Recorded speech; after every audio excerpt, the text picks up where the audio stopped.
Oremos. Soberano Deus, eterno Pai, Deus da glória, teu Filho está aqui, Senhor, vai ministrar a sua palavra. Deus, abre, Senhor, nossos corações para a gente ouvir, Senhor, o que o Senhor já tem compartilhado com Ele, ó Pai. Seja com Ele nessa noite. É isso que nós te pedimos e já te agradecemos, em nome de Jesus. Amém. Amém. Salve, amada igreja, com a paz do Senhor. Poder permanecer nos seus assentos, irmãos, por gentileza. Quero desde já também cumprimentar a igreja com um feliz ano novo, já que eu não estive aqui com a minha família, mas podemos acompanhar que foi uma coisa linda aqui, a organização, a ceia da igreja, e é isso que o Senhor requer de nós, a nossa união, né? Como é bom estarem unidos, irmãos, assim diz a palavra do Senhor. Dizer também, irmãos, que nós entramos no ano de 2025, o ano da excelência, com base na epístola de Paulo aos irmãos Colossenses, seu capítulo 3, versículo 23, que diz que nós devemos fazer tudo com excelência. Não fazer como se fosse para o homem, mas para Deus. Isso é maravilhoso. E nós também iniciamos esse ano de forma diferente. Nós vamos ter cultos temáticos esse ano, bastante trabalho para toda a igreja, em nome de Jesus. E hoje, no dia 2, nós iniciamos o nosso janeiro profético. Janeiro avivado, janeiro profético, um mês que eu sei que Deus vai usar o povo dessa igreja tremendamente. E para nós falarmos sobre avivamento, o Espírito Santo tem me despertado durante esses dias a trazer uma palavra a esta igreja, que se encontra no livro do profeta Joel, uma passagem bastante conhecida, seu capítulo de número 2, o verso 28, somente.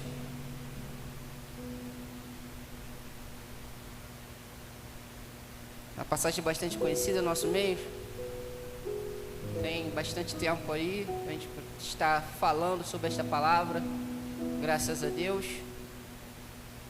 Mas nessa noite eu prometo não enfadar os irmãos, e o meu intuito aqui nessa noite, e a intenção do Espírito é que você saia daqui ministrado e sabendo aquilo que Deus quer falar com você. Então, Joel 2, 28, diz o seguinte: e há de ser que depois derramarei o meu espírito sobre toda a carne, e vossos filhos e vossas filhas profetizarão, os vossos velhos terão sonhos, e os vossos jovens terão visão. Podemos junto repetir a parte A desse versículo? E há de ser que... Não, peraí. E há de ser que...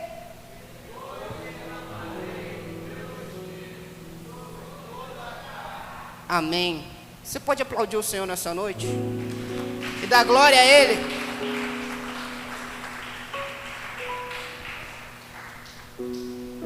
Então nós vivemos numa época em que muito se é falado sobre profecia, avivamento, reavivamento, sobre muitos milagres de Deus. E nós vamos ver que avivamento é o ato de se avivar, de trazer vida novamente. Como acontece naquele cenário em que Deus manda Ezequiel ir até o meio daquele vale de ossos secos, quebrados. Aquele exército que vem se levantar ali naquele lugar, eles estavam mortos. Mas o Senhor, mediante a profecia e mediante a obediência do profeta Ezequiel, ele traz vida novamente, ele sopra novamente a vida sobre aqueles ossos. Então o avivamento, ele é o ato de se avivar, de trazer novamente o fôlego de Deus, de trazer novamente a presença de Deus para o meio da igreja. Então, ou seja, de se tornar mais vivo, mais ativo, mais intenso, despertado e nítido. Então, quem necessita nessa noite de ser avivado, reativado, dá um glória a Deus bem alto aí. Aleluia! Porque nós temos vivido, irmãos, um tempo em que, se você parar para conversar com qualquer pastor, qualquer membro de qualquer igreja, fala: irmão, como é que está a tua igreja no quesito trabalho? Eu tenho certeza que a maioria vai pegar e vai falar: nossa, tá só misericórdia. As pessoas estão indo empurradas, não tem mais aquele desejo, não tem mais aquele anseio. É porque nós estamos necessitando, irmão, de um avivamento em nossos dias. Nós estamos necessitando reviver o que foi feito lá nos dias de Pentecostes. Só que nós vemos muitas das vezes muitos pregadores, cantores, quererem trazer um avivamento superficial para dentro da igreja. Um avivamento onde muitos pulam, dançam, rodopiam, mas esse avivamento não traz mudança de mentalidade alguma. É um avivamento em que as pessoas demonstram uma coisa aqui, na esfera física, mas não há uma mudança aqui, mas não há uma transformação aqui dentro, no intelecto. E novamente, o avivamento espiritual, ele consiste no reforço da fé em Deus pelos cristãos. O avivamento, ele vem para te levantar, ele vem para reacender a chama que há dentro de você, e te fazer mais uma vez pregar de novo, adorar de novo, viver o melhor de novo, ter uma vida de oração de novo. E é por isso que nós precisamos ser reavivados nesses dias. Então nós vamos para o contexto histórico, que é uma coisa que muitos pregadores, preletores, hoje em dia já não se importam mais em trazer para dentro da sua mensagem. Acham que o agir de Deus vem através de 5 línguas estranhas, 3 rodopios, cambalhotas.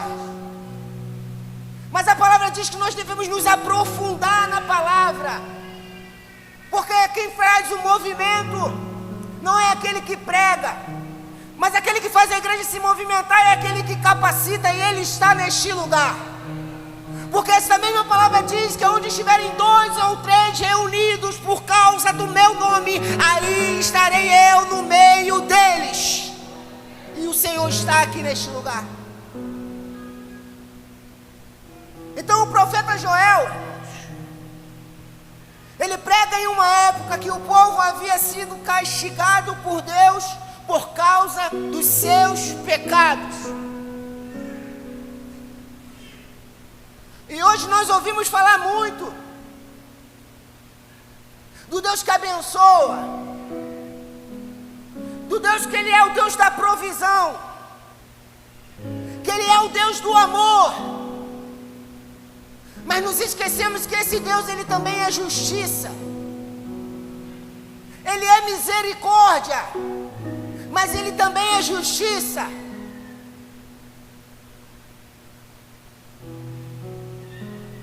E muitas das vezes as situações que nós estamos passando, isso decorre de uma vida afastada, emancipada dos projetos de Deus. Então, em certas situações, o Senhor vai nos permitir passar por alguns desertos, por algumas lutas, mas isso é devido às nossas próprias escolhas, assim como esse povo escolheu pecar contra o Senhor. Então o livro do profeta Joel, no seu capítulo 1, vai dizer que o povo estava assolado, triste, por causa da destruição causada nos campos, porque já não mais havia colheita, já não mais haviam de onde tirar o sustento daquela época, em que eles viviam da agricultura, e tudo havia se perdido.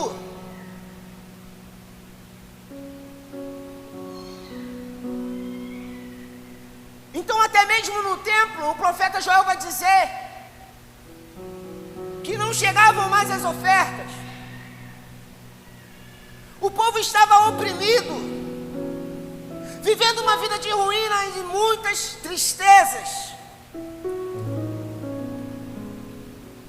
Porque o capítulo 1, verso 12, o profeta ele vai dizer: a vide se secou, a figueira se murchou, a romeira também, e a palmeira e a macieira, todas as árvores do campo se secaram, e já não há alegria entre os filhos dos homens. Então o cenário era de total desfavorecimento, era um cenário de total desolação, de destruição, de tristeza, um cenário de morte, porque não tinha provisão. Então o profeta Joel, ele é levantado em meio ao caos, para trazer uma chama de esperança para o meio do povo, para trazer uma chama de vida para o meio do povo. E quando nós lemos o capítulo 2, versículo 28, é tudo muito bonito, porque a palavra diz que há de ser que depois derramarei o meu espírito sobre toda a carne. Mas quando nós entendemos a parte A desse versículo, nós vamos ver que Deus ele está querendo algo de nós. Ele está requerendo algo daquela geração que estava sofrendo. Aleluia. Então, para que o avivamento venha até a nossa vida, até a nossa casa, até a nossa igreja, primeiro nós temos que fazer algo para Deus. Primeiro é necessário levantar-se, se colocar de pé e entender qual é o propósito de Deus na sua vida. Deixar de viver uma vida de qualquer jeito, de qualquer maneira. Aleluia. Então o profeta Joel, usando a estratégia que Deus o deu naquela situação, primeiramente ele chama o povo a uma redenção e quebrantamento total a Deus. E esse quebrantamento ele começa pelos cabeças. Ele começa pelos sacerdotes, pelos ministros do altar. Porque o capítulo 1, verso 13 vai dizer que começa naquela época uma reação à desolação. Então, se hoje você está vivendo um cenário totalmente desfavorável para a sua família, você tem que reagir. Você tem que fazer alguma coisa, irmão. Você não pode aceitar ficar do jeito que está. Aleluia. Então a ordem do profeta para os sacerdotes daquela época foi a seguinte: cingivos de pano de saco e lamentais, sacerdotes. Uivai, ministros do altar. Vinde, ministros do meu Deus. Passai a noite vestido de pano de saco, porque da casa do vosso Deus foi foi cortada a oferta de manjares, é a libação. Então o conserto ele tem que começar daqui para a igreja. O conserto ele não começa na vida do outro, ele tem que começar por mim. O conserto na vida da igreja ele tem que começar de cima. Assim como foi naquela época. Assim como esse homem foi usado por Deus para instruir aqueles sacerdotes, ministros, que tinham a responsabilidade de zelar pela palavra. O conserto começa em mim. O conserto começa em você, homem, que é sacerdote do teu lar. E na tua mulher também. Porque aqui eu não passo pano nem para um lado nem para o outro. Então o profeta ele chama o povo a uma redenção e quebrantamento total a Deus. E isso começa do altar. De onde deve vir o despertamento e a observação daquilo que está acontecendo na casa de Deus. Os ministros, pastores, líderes têm que ser o primeiro a enxergar o que está acontecendo. Porque naquela época foi necessário que levantasse um profeta para dar um novo rumo àquela situação. Sendo que tinha muitos homens capacitados ali, que sabiam da palavra, conheciam a palavra. Mas o que acontece é que eles não estavam vivendo aquilo. Eles não estavam conseguindo enxergar o que o povo naquela época estava precisando. E os sacerdotes e ministros contentaram-se em viver aquela situação de terror, de caos, de pobreza. Via o povo pecando e não exortava. Via o povo fazendo aquilo que queria e não falava nada. Mas o Senhor levantou o profeta Joel. E nós damos graças a Deus por isso.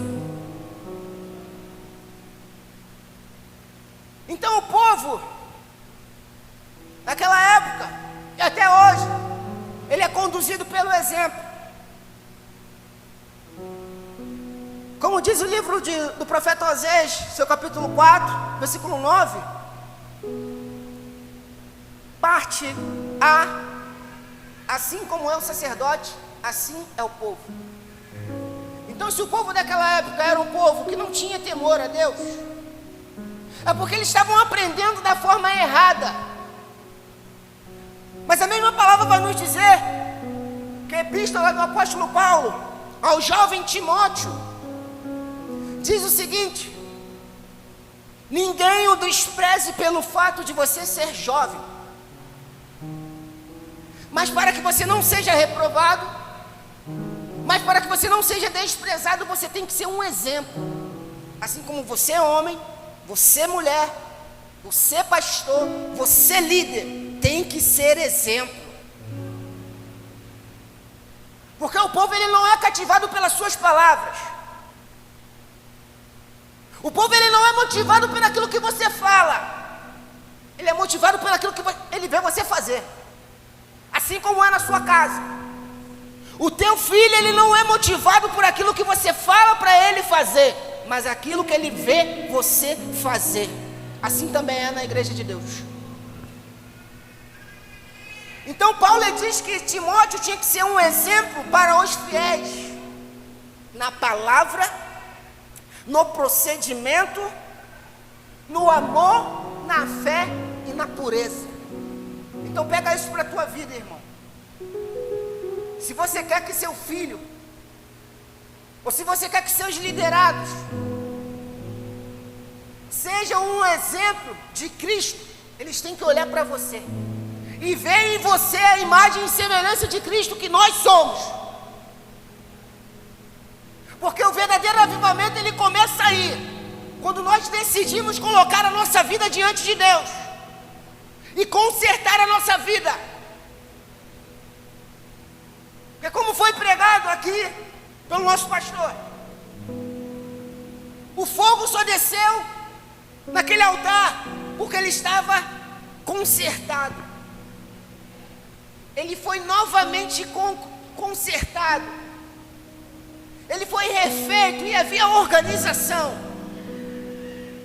Então não espere o fogo de Deus descer no meio da bagunça, não espere o fogo de Deus descer no meio da desordem, da falta de obediência. Aleluia. Então a responsabilidade de trazer o povo de novo para Deus é do sacerdote. A responsabilidade de ver as coisas erradas e consertar é do sacerdote.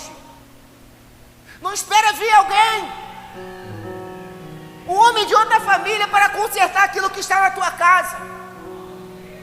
Não espera vir o pastor, não espera vir a pastora para dizer aquilo que você tem que fazer para que Deus volte a operar no meio da tua parentela.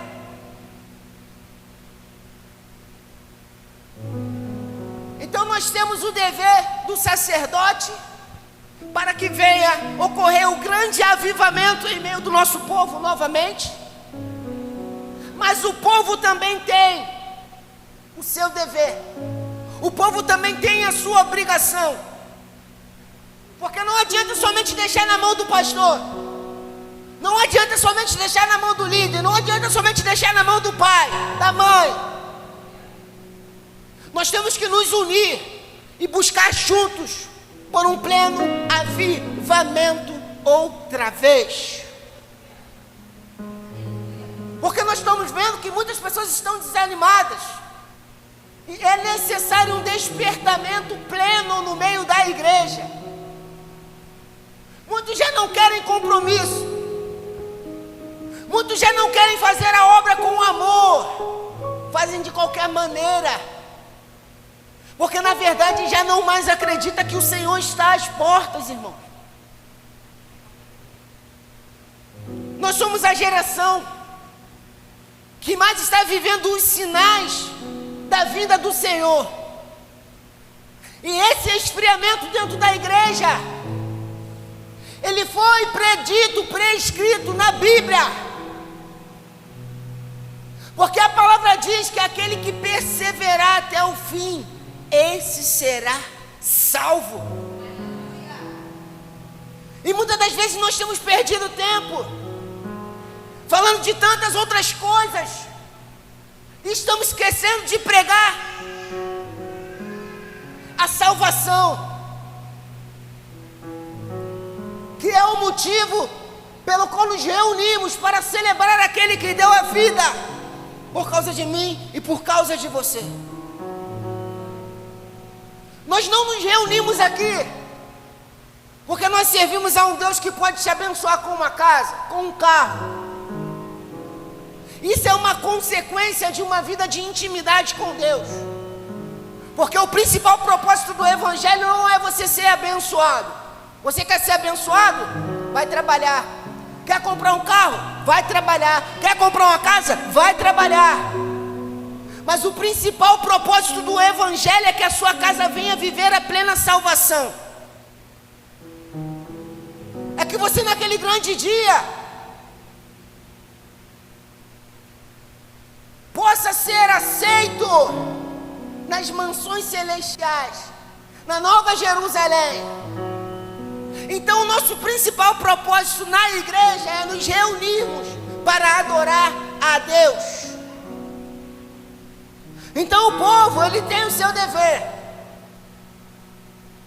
Joel 2,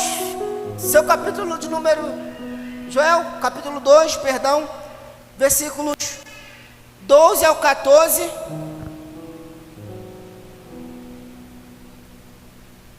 Ele nos exorta em vista da desolação, traz um despertamento. Se tudo está difícil, está acabado, Deus ele nos dá uma estratégia. E o versículo 12, ele vai nos mostrar aquilo que nós temos que fazer no momento da desolação. E diz assim: o Senhor Deus diz: mas agora voltem para mim com todo o coração, jejuando, chorando e se lamentando, em sinal de arrependimento.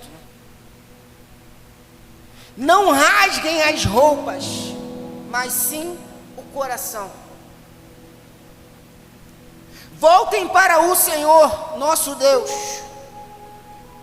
pois Ele é bondoso e misericordioso, é paciente e muito amoroso, e está sempre pronto a mudar de ideia e não castigar. Talvez o Senhor nosso Deus mude de ideia e abençoe o seu povo, dando-lhe boas colheitas. Então vocês poderão apresentar a Deus oferta de alimento e de vinho.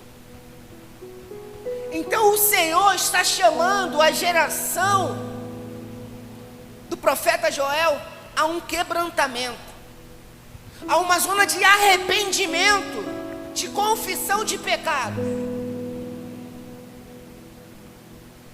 Mas nós devemos confessar os nossos pecados e deixar, como diz a palavra, que aquele que confessa e deixa, esse sim alcança a misericórdia. Aleluia. Então Deus, Ele está chamando: voltem para mim. O Senhor tem saudade de ti, irmão. Ele tem saudade das madrugadas a qual você passava com o teu joelho dobrado na beira da cama, quando você levantava pela manhã louvando o nome dEle, e não perdia a oportunidade de estar meditando na sua palavra, quando o teu coração ardia pelo desejo de estar no culto. E hoje nós temos visto que isso tem se apagado, irmão. O motivo disso, o resultado disso é você olhar para essas cadeiras ao lado e ver que muitos irmãos hoje menosprezam os cultos na casa do Senhor. Mas Deus está nos chamando para um tempo de quebrantamento espiritual, irmão.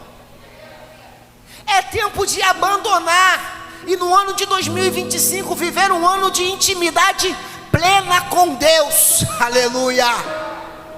Pois Ele e o teu Espírito, Ele nos deu o Espírito Santo, que não é um espírito de covardia,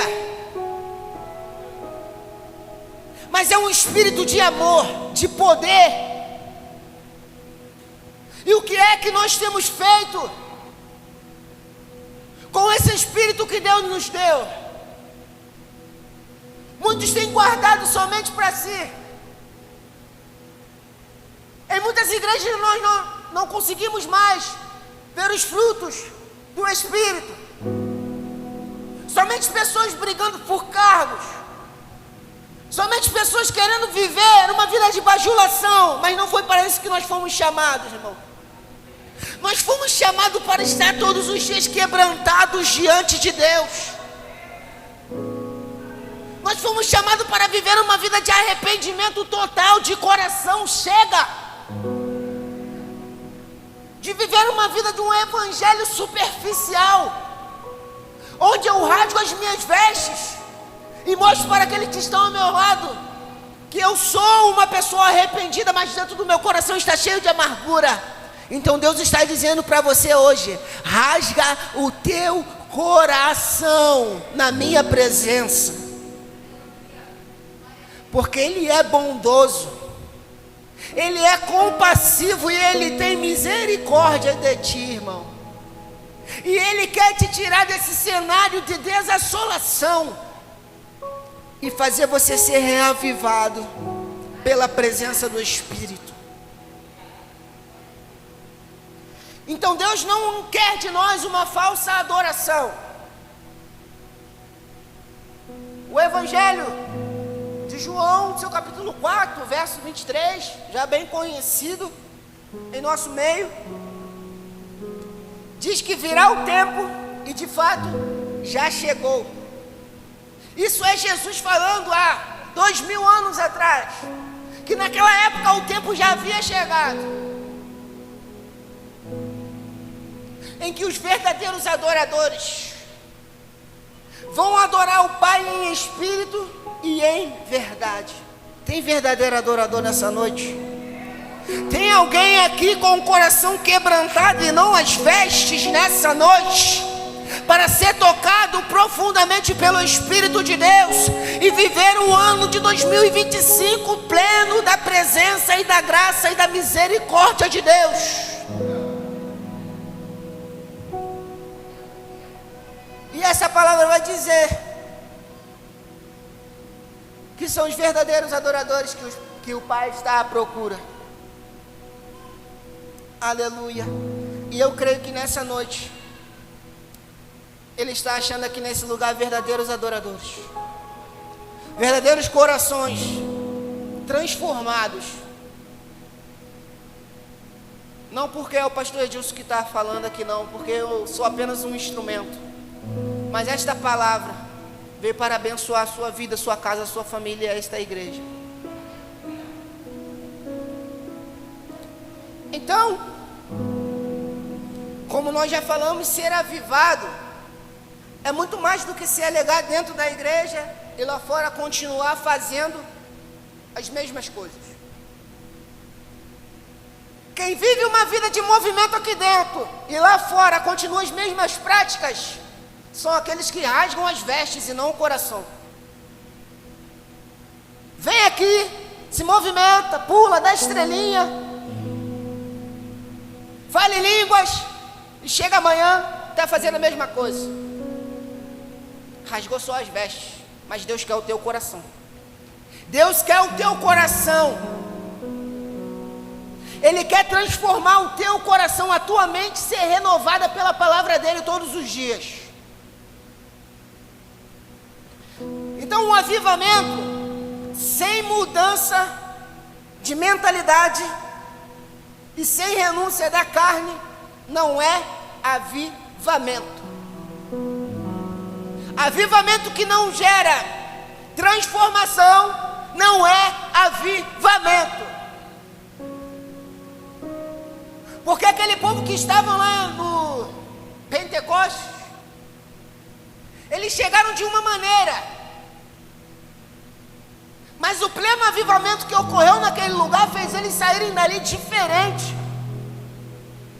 Ali foi dado o início, a caminhada, a história, a inauguração da igreja primitiva. Então eles entraram naquele lugar com um pensamento e saíram dali de outro. Então o Pentecoste no Antigo Testamento, irmão, ele marcava a comemoração da colheita e também a entrega das tábuas da lei para Moisés. Então ali, no Pentecostes, que é a festa que é celebrada 50 dias após a Páscoa, eles estavam celebrando com alegria e demonstrando gratidão a Deus pela colheita. Então muitas das vezes nós não vemos o agir de Deus no meio dos nossos cultos, porque nós não estamos com o coração grato em ofertar, grato em poder levantar as mãos e adorar o Senhor. Já não viemos para o culto com a intenção de celebrar com alegria. Muitas das vezes chegamos atrasados, e se o culto passa de 10, 15 minutos, viramos a cara. E essa é a igreja que nos dias de hoje diz ser plena do avivamento de Deus.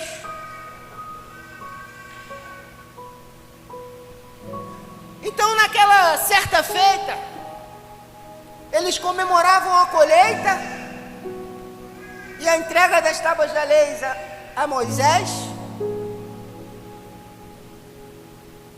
E nós vamos ver que no Antigo Testamento, quando o Senhor lhe dá as instruções acerca das festas, da primícia, da Páscoa, do Pentecostes, das festas judaicas, ele requeria do povo uma oferta, um sacrifício. Então aquele povo de Pentecostes, ele não chegou ali de qualquer maneira. A descida do Espírito Santo sobre a vida daqueles homens e mulheres não foi de qualquer maneira. Eles não viveram o que foi profetizado por Joel de qualquer maneira. E nós muitas das vezes achamos que Deus é obrigado a se manifestar no meio de nós, quando muitas das vezes entregamos um culto de qualquer jeito. Muitas das vezes fazemos, mas fazemos reclamando, enquanto não houver um avivamento espiritual e intelectual na nossa mente, nós vamos viver apenas do superficial. Nós vamos viver apenas aquilo que qualquer um pode viver. Nós vamos acessar níveis que qualquer um pode acessar. Mas a partir do momento que eu entender que é necessário uma mudança na minha vida, o Senhor, Ele vai me levar a outros níveis, em nome de Jesus. Então a descida do Espírito Santo, 50 dias após a crucificação, eles foram impactados pelo Espírito, pois estavam de coração sincero e pronto a adorar. Eles foram ali para sacrificar, estavam gratos a Deus, com sinceridade, celebravam. Então o Espírito não desceu sobre eles, porque estavam somente reunidos no mesmo lugar. Então não adianta você cantar, nós estamos reunidos, fala que a casa está preparada, pode soprar o vento, reacender a brasa, não adianta você cantar se você não está disposto a colocar a lenha para queimar. Se não tem disposição para colocar a lenha para queimar, não canta, irmão. Porque o nosso Deus, Ele não é Deus de bagunça. O nosso Deus, Ele não é Deus de qualquer coisa. Ele é um Deus sério. E Ele se movimenta através da nossa adoração sincera, adoração verdadeira. Aleluia. Então eles estavam unidos realmente naquele lugar, unidos em gratidão, unidos em celebração, unidos com o mesmo propósito, que era adorar a Deus, porque Deus, Ele não opera no meio da divisão. Aonde tem dissensão, Deus não opera. Eu falo isso a nível de casa, em igreja. Aonde tem divisão, Deus não opera. Então a união era um dos requisitos para a descida do Espírito. E os primeiros cristãos daquela época, como eles ficaram conhecidos ao decorrer dos anos, foram impulsionados pelo Espírito a viver os dias que marcaram a história da igreja primitiva, através daquela adoração sincera, através daquela celebração sincera, daquela gratidão. O Senhor usou aquele povo e até hoje nós falamos da história deles. Mas até quando você vai viver de falar das histórias dos outros e não vai viver um pleno avivamento sobre a tua vida? É você que decide, irmão.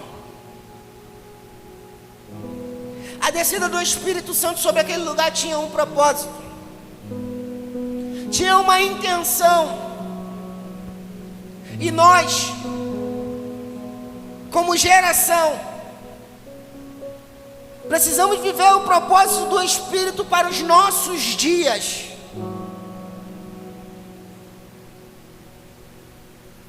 Como eu já disse, talvez nós sejamos uma das últimas gerações antes da grande volta do Senhor.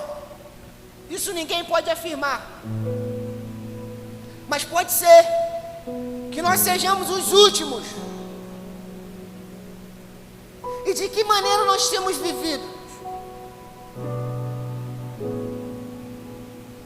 Será que é aquilo que nós estamos ofertando a Deus, celebrando a Deus? Será que é aquilo que nós estamos movimentando aqui na terra pode reacender a nossa chama? Aleluia. Então nós temos que demonstrar isso com atitude que nos aproximam a cada dia diante do Senhor. E a palavra é: convertei-vos a mim de todo. Deus não quer um coração pela metade. Deus não quer uma mente, um corpo pela metade. Convertei-vos a mim. Converter é mudar a rota, mudar o sentido, tirar o sentido que você hoje acha que é o melhor para a sua vida e entregar na mão de Deus. É fazer uma conversão disso que há dentro do teu coração. E Ele nos chama a nos converter de todo o nosso coração. E de que maneira nós vamos fazer isso, irmãos? Com jejuns, com choro, com pranto. Devemos rasgar o nosso coração diante de Deus, expor para Deus aquilo que está dentro do teu coração, que tem te magoado, que tem te ferido, que tem te impedido de viver o melhor de Deus na sua casa, na sua vida, no seu ministério, na sua família. Expõe para o Senhor: Deus, isso tem me impedido de viver a plenitude com o Senhor. E essa mesma palavra diz que o nosso Deus, Ele é misericordioso, Ele é compassivo, Ele é tardio em irar-se, e grande é em benignidade. Então o que Deus tem para a sua vida, irmão, é o melhor. Deus deseja ver você vivendo a plenitude do teu ministério. Deseja você alcançando novas almas. Deseja ver você sendo usado para impactar vidas. Então não se contente com esse cenário de desassolação. Não se contente com esse cenário de pobreza espiritual, financeira. Levante-se, levanta o teu coração e erga as tuas mãos para os céus e dedique glórias ao Senhor, porque Ele é misericordioso. Então a geração de hoje é a geração que mais tem oportunidade, porque nós temos acesso a tudo na palma da mão. Mas ao mesmo tempo nós somos a geração mais desinteressada, quando o fato é buscar a Deus, buscar a presença de Deus. Então a geração de hoje é a que menos vê o agir do Espírito, porque não tem o verdadeiro quebrantamento diante de Deus. Se nós queremos ver novamente o agir de Deus entre nós, é necessário estarmos com o coração quebrantado e contrito diante de Deus. Porque a palavra diz que um coração quebrantado, contrito, o Senhor não despreza. Você pode se colocar de pé nessa noite? Eu quero orar pela sua vida. Põe a mão no teu coração. Feche teus olhos.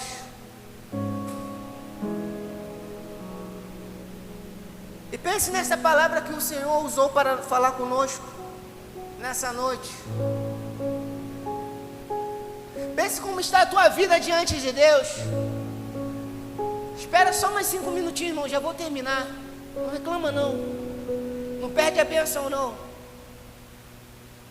Mas feche teus olhos e foque no trono do Senhor. E diga para Ele as palavras daquilo que tem te magoado, daquilo que tem fechado o teu coração. Rasga o teu coração diante dEle. Eu me rasgo por inteiro. Faça dessa canção a sua oração nesse momento. Você pode cantar mais alto, irmão.